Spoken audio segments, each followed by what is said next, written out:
I invite you to turn in your Bibles to Proverbs chapter 3 as we continue this morning in our study of Proverbs.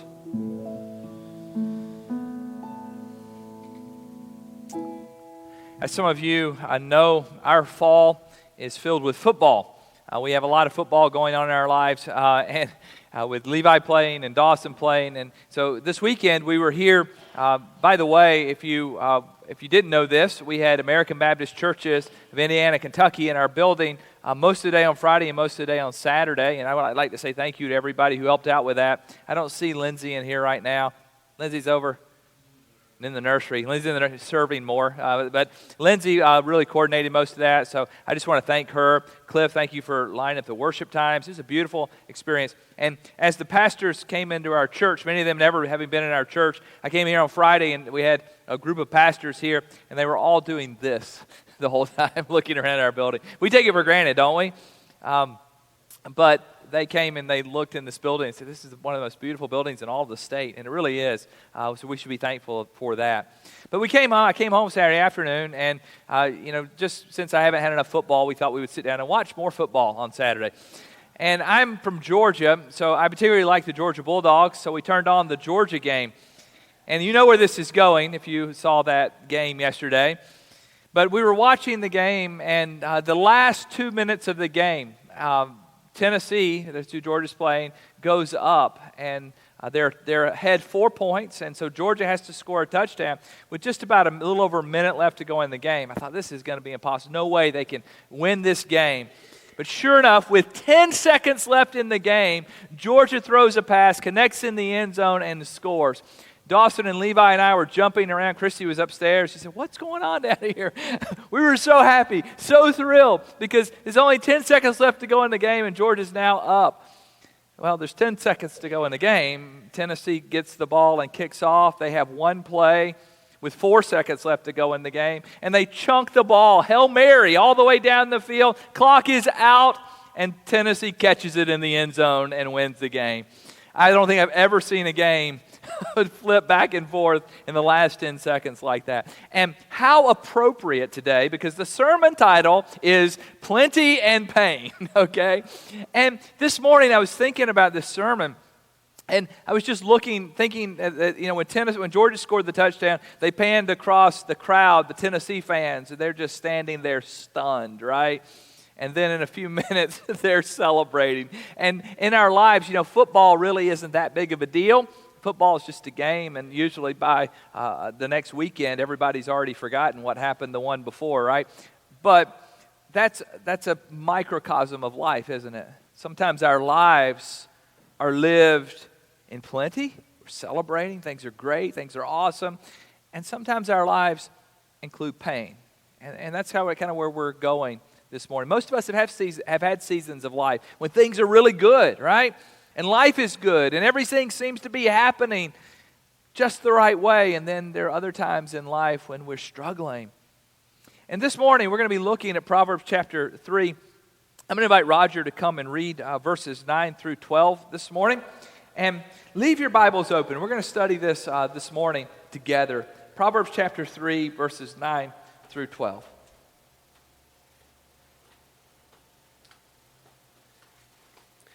Proverbs 3, 9 through 12. Honor the Lord with your wealth, with your first fruits of all your crops. Then your barns will be filled to overflowing, and your vats will brim over with new wine.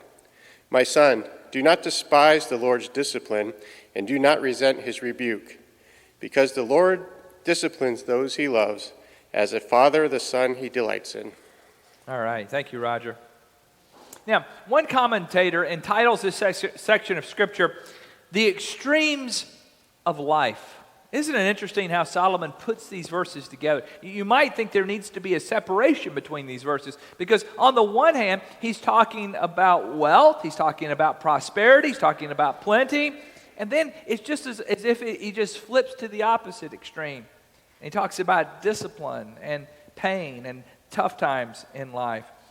And I think that Solomon wants us to understand that these two things are connected. Both the plenty and the pain are connected, because in both places we have a tendency to have the same sort of reaction. Now, here's the test, right? How many of you were here last week? Raise your hand. Do you remember what the sermon was? I won't make you say it out loud. But here's the test, right? Last week we talked about trusting in God, right? Trust in the Lord with all your heart. Lean not on your own understanding. All your ways acknowledge Him, and He will make your paths straight. We talked about that last week. So trusting God is difficult in both the plenty and in the pain. You know, when things are going well, we tend to think, I got this, right? I don't really need God that much. Life is good. Things are good.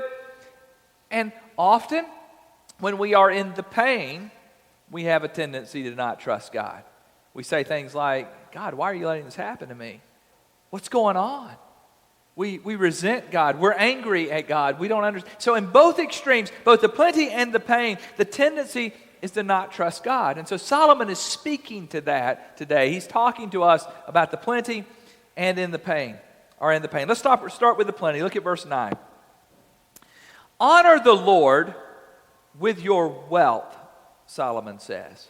Now, the Hebrew word for honor here means to make heavy. Now, track with me a minute here. To make heavy, you say? What is that all about? To make something heavy is to give it lots of weight, right? In terms of social weight, in terms of credit, in terms of honor. And that's what Solomon is saying here. Solomon is saying to make God heavy, literally, to honor God. How do we honor God? With our wealth, he says. Now, on the one hand, I think this does have to do with financial resources, okay? So that's really the primary application here. But wealth is oftentimes not just financially, is it? Sometimes it's in terms of prosperity, in terms of material goods, but it's also in terms of prestige, in terms of credit, in terms of things just going well for us. Generally, that's wealth. You've heard someone say, I'm a rich person, right? And when they say that, they're not always talking about money. Sometimes they're talking about blessings in other ways. When we have been given much by God, whether it's prestige or position or material blessings, what are we to do with that? Literally, what Solomon is saying here is to take the good that we have and to make God heavy with that good, to honor God, to flip it around, to take the wealth and the resources and to say, really, it's all about God, to make God famous. I'm not the one who deserves this. God is the one who deserves this. Now, how do we do this? Look what it says in verse 9. With the first fruits of all your crops. Now, anybody here a farmer? Not too many of us, right? There might be one among us. Yeah, Patty and Jean, right? But not too many of us have crops. So let's take this and let's think about what Solomon would have written back in the ancient times when everybody was a farmer, okay? And let's see how we apply that to our lives today. Again, people in Solomon's day would plant and they would harvest. And then they're instructed to give the first part of their harvest to God. Now, this is part of how God set things up in the law. You might remember way back in Exodus when God set things up, the Israelites were divided into tribes, and all the tribes got land except the Levites. They didn't get land, but they were priests, and they were to receive a part of everyone else's income to survive. Look at Deuteronomy chapter 18. This is what it says. The Levitical priest, indeed the whole tribe of Levi, are to have no allotment or inheritance with Israel. They shall live on the food offerings presented to the Lord, for that is their inheritance. Now, this is the way God set it up. We also read in Exodus chapter 23, bring the best of the first fruits of the soil to the house of the Lord your God. So there's this understanding all the way back in the Old Testament, that when you received a crop, when you received a harvest, when you received income, you would give a portion of that back to God. Now, you certainly understood that it was all for God, or all from God, but you're giving God credit. You're making God heavy. You're honoring God with your wealth when you give a portion of it back to God. Now, again, look at how the offering is described. It's described as first fruits, not last fruits, okay? Too often we give God whatever we have left over, right? We make sure everything's covered on our end, and if we have something left over, we give it to God. But notice it says here, bring the first fruits of your harvest, the best, the first. And why do you give it to God first? It's not because God needs it first. You give it to God first because you're saying to God, I trust you to take care of the rest, right? If we give God the last part, we're really not trusting Him, are we? We're saying, oh, okay, God, you have some left over, so it's yours. But there's an element of trust that's involved here. Again, not the leftover, but the first fruits. Look at verse 10. What does wisdom say about our wealth? Then your barns will be filled to overflowing, and your vats will brim over with new wine. So, if we give to God, we're told that we will receive much in return, that God will provide for us. Our barns will be overflowing. Jesus talks about this in Luke chapter 38. I'll put this verse on the screen here. Jesus says this, give and it will be given to you, a good measure, pressed down, shaken together and running over, will be poured into your lap. For with the measure you use, it will be measured to you. Now, Jesus is talking in the context of this scripture in terms of forgiveness, but he's also talking in terms of giving. So forgiving and giving, we are to have open hands. That's what Jesus is talking about. And if we give, Jesus says, we'll receive. How does he describe what we receive? He says, first of all, it's a good measure. Now, when we take the kids down to Camp Barnabas, Roger Morency and I have done that for several years together. Roger and I always had to make a trip to Brahms Ice Cream. Does anybody know what Brahms Ice Cream is? Right? And we made many trips, didn't we, Roger, to Brahms. Every night when the kids were taken care of and doing their bedtime stuff, Roger and I would go to Brahms and we would have an ice cream cone together. And some nights we would go in and the clerk who was dipping the ice cream would give us, a little bit. Other nights we would go in and they would pile it up, right? They'd take it, they'd put ice cream down inside the cone, right? So you don't waste that space. And then they would pile it on, and then they would pile on a little bit more, and they would be generous. They would give us a good measure, okay? Now, think about the ancient marketplace. You would go, you'd buy wheat or grain or something of that nature, and the clerk at the marketplace would fill your container. And sometimes they could just kind of throw the wheat and grain in there, and give it to you. Sometimes, though, they would put it in there, give you a good measure, and then they would shake it. Envision this. The grain kind of settles down. Why do they do that? So they can fit more in there, right? And look at how Jesus describes it here. Jesus says a good measure pressed down, okay? The Brahms ice cream going down into the cone, okay? So it's all in there. Good measure, the wheat, the barley going down, shaken so you can get more, and then running over, poured into your lap. Are you with me here? Are you envisioning what it means for God to pour out His blessing on you? Jesus says if you're a giver, you'll receive. Your container will be filled up. It'll be pressed down. It'll be shaken. It'll be running over. Again, we have to be careful here because we don't give in order to get more, okay? Because if Jesus would be kind of endorsing our greed, if that's what it was all about, okay? But what he's saying here is if we give, we can be assured that God will ultimately take care of us in extreme measure. Again, our motive is not to get rich by giving to God. Our motive is to trust God, but we're promised in turn that God will take good care of us. Look at a few other passages that describe this. Deuteronomy 28:8 says this, the Lord will send a blessing on your barns and on everything you put your hand to. The Lord your God will bless you in the land He is giving you. And then in Malachi we read this. I love this text. Look what he says. Bring the whole tithe into the storehouse, that there may be food in my house. God says this, test me in this, says the Lord Almighty, and see if I do not throw open the floodgates of heaven and pour out so much blessing that there will not be room enough to store it. See, same sort of dynamic here. We see this running throughout Scripture. Paul speaks to the church in Philippi that supported him in ministry in Philippians chapter 4. Look at how Paul says this. Paul says this to them. My God will meet all your needs according to the riches of his glory in Christ Jesus. Paul is saying to the church at Philippi, they're supporting him. They're giving to him. And Paul says to them, look, you give to me, God will meet all your needs. It's a matter of trust here that we're talking about. Solomon had found this to be true. Look at verse 10. Then your barns will be filled with overflowing, and your vats will brim over with new wine. Now again, most of us don't have wine presses at home either, okay? So we kind of have to translate this from the ancient culture into our world today.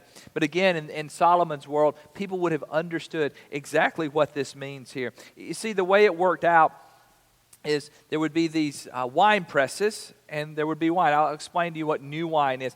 How many of you are thinking when you read this, you're thinking, I thought old wine was better than new wine, right? I thought the aged wine was the good stuff. But let's think about what he's saying here. He says this. One scholar says this of new wine. I'll put this on the screen so you can see it. New wine represents wine made from the first drippings of the juice before the wine press was trodden. As such, it would be particularly potent, okay? So here's the deal. Wine presses in the ancient world had two parts to them. The first part was formed in rock, and it would be the place where wine would be trampled.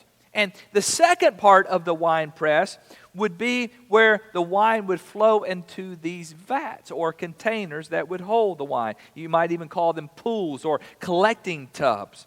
So the image here is that the wine is flowing out of the rock part, okay, into the vats. And the first wine that came out would be wine that would not have to be trampled. It would just be in abundance. And that was called the new wine. And that was the good wine. And so that's what Solomon is talking about here. He says, look, you honor God. You make God heavy with the good that God gives you. And when you do that, your barns will be overflowing and your wine vats will be brimming with new wine. That's the image that we have here. This is what the Bible teaches. Now, here's the flip side of that, and this is the part that's not a lot of fun, okay? So we got the plenty going on. Let's talk about the pain for a minute here. And again, I think Solomon puts these two together on purpose. Look at what he says in verse 11. My son, do not despise the Lord's discipline, and do not resent his rebuke, because the Lord disciplines those he loves. As a father, the son he delights in. Now, we've talked about the plenty. We've talked about wealth. We've talked about the good. What do we do with that? We give back to God. We give God the credit for that, and we tangibly give back to God to show him that we trust him. Now, here we're talking about the difficult times. And the difficult times or the painful times are also a time when it's difficult to trust God. Sometimes we have a tendency in times of pain to question God. And again, you don't have to raise your hand here, but how many of you, when pain has come, have said, God, why are you letting this happen? Why is this? And we resent God a little bit, right? And we become angry at God. God, why are you doing this? I'm angry at you. God, I don't want this to happen to me. But the text tells us that we are God's children. Notice how the verse addresses the reader. What is the first thing he says here? My son.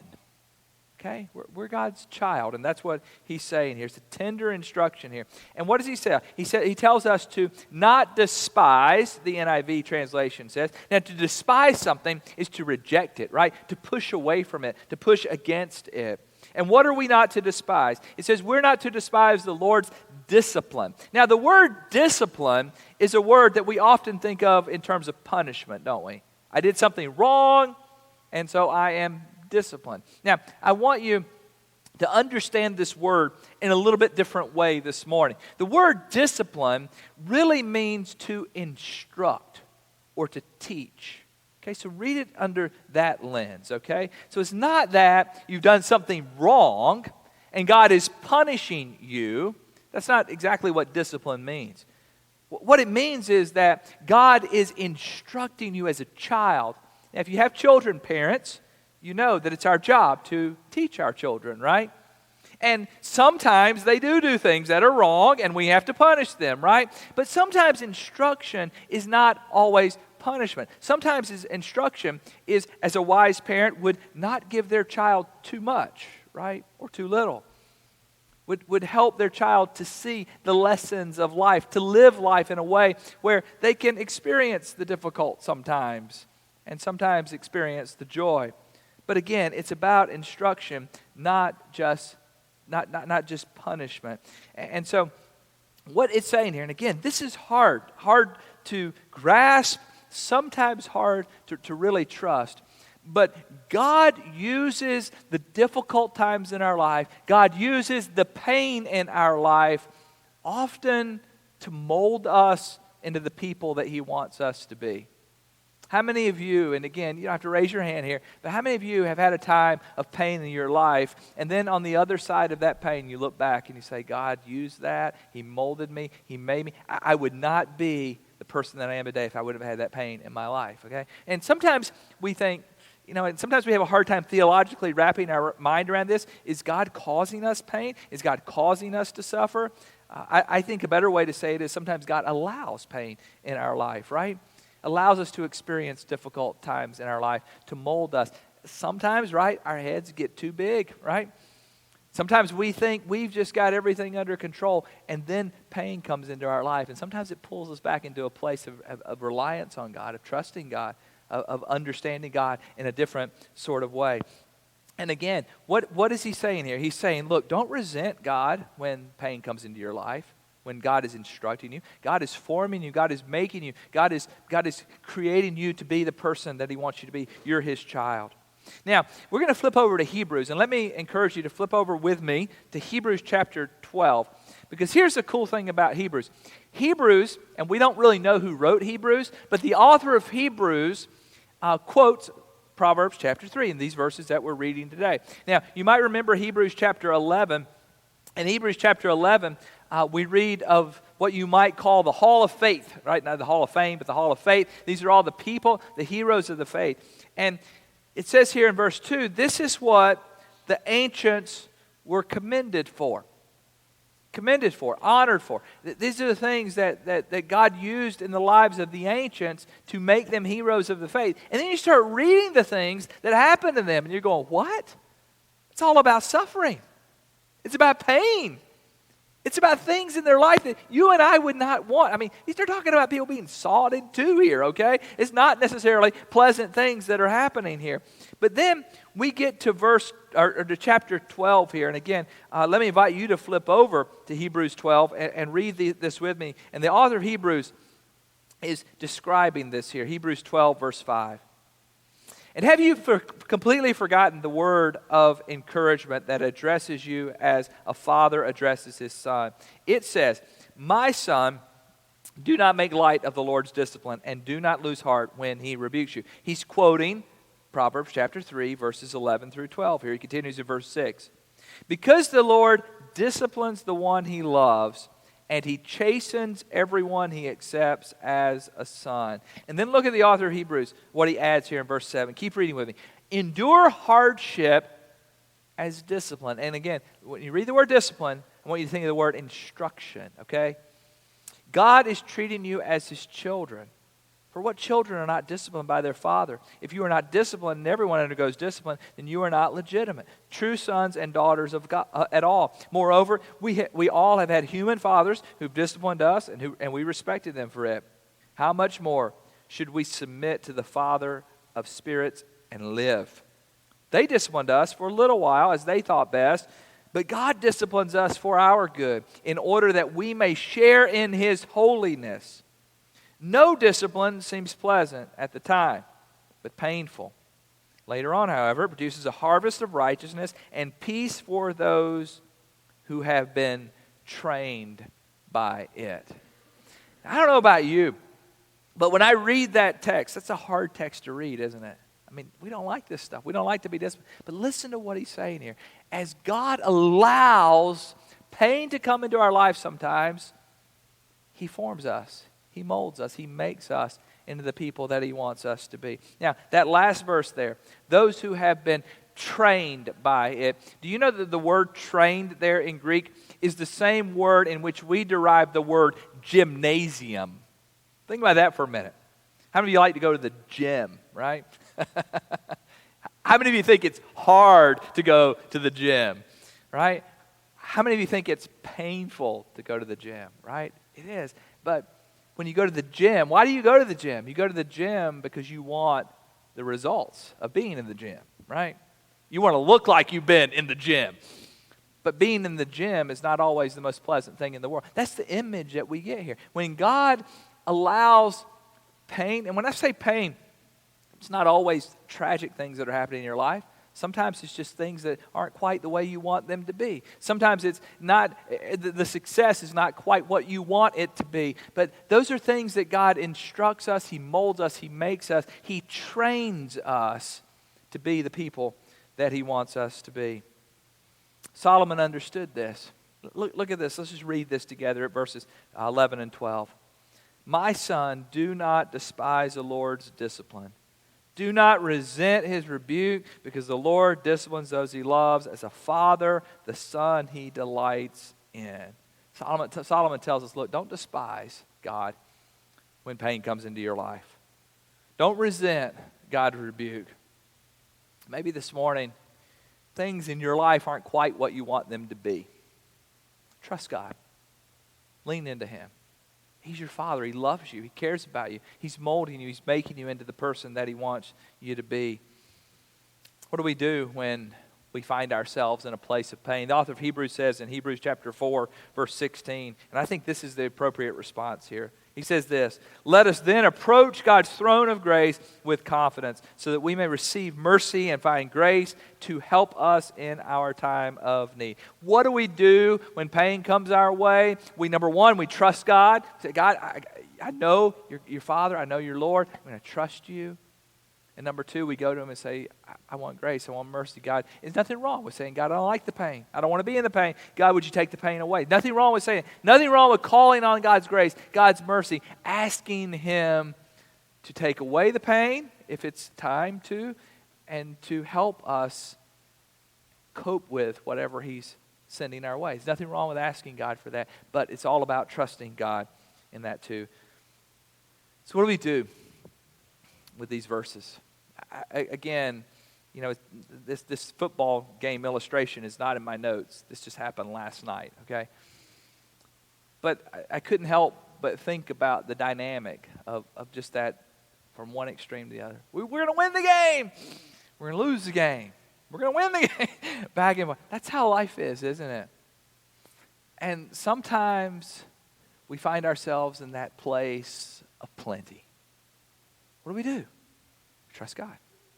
How do we do that? We give back to God a portion of all that He's given to us. We do that financially, but we also do it with any blessing that He sends our way. We credit God. We make God heavy. That's what He's telling us to do. So that's how we handle the good things. The fame, the glory, the wealth, the prestige, all that's good. What do wise people do? Wise people give it back to God. It's all because of God, not because of me, it's because of God. I trust God in that. That's a place that maybe some of us are in right now. And what do we do when we're at the other end of the extreme? Pain's coming our way, disappointment, suffering. And we tend to say, God, why? God, what are you doing here? What do we do? Wise people trust God in that place too. And so it's a part of just saying, God, I trust you. You're teaching me something here, and I'm going to depend on you. I'm not going to resent you. I'm not going to be angry at you. I'm going to trust you. I'm going to allow you to form me into the person that I'm going to be. Two places, plenty and pain. Plenty and pain. This morning, we're going to come to the table in just a few minutes. The band's going to come now. Before the band comes, let me encourage you to allow God's Word just to sit on you for just a few minutes this morning. Maybe this morning you find yourself in a place of plenty. Maybe this morning you find yourself in a place of pain. And maybe your prayer this morning would be to God simply, I trust you. I trust you, God. I'm going to allow you. And maybe this morning, if you're in a place of plenty, maybe God's calling you to respond in some tangible way, to give back in a particular way, to give him credit, to give him glory. Maybe that's about tithing. Maybe it's also about just simply giving him the credit for what he's done in your life. And you respond as God would lead you. If you find yourself in a place of pain, maybe you need to come to the altar and kneel for a few minutes this morning and just call on God this morning and ask him to mold you and to confess your trust in him. So we stand and sing this morning. We're going to sing "It Is Well With My Soul," an appropriate hymn. You guys know the story behind this hymn? The author of this hymn had lost his family in a tragic accident. But he was able to write these words confessing that he trusted God, that he was well. It was well in his soul what God was doing in his life. And so let's confess through song this morning. If there's a way that you'd like to respond, you come and do that now.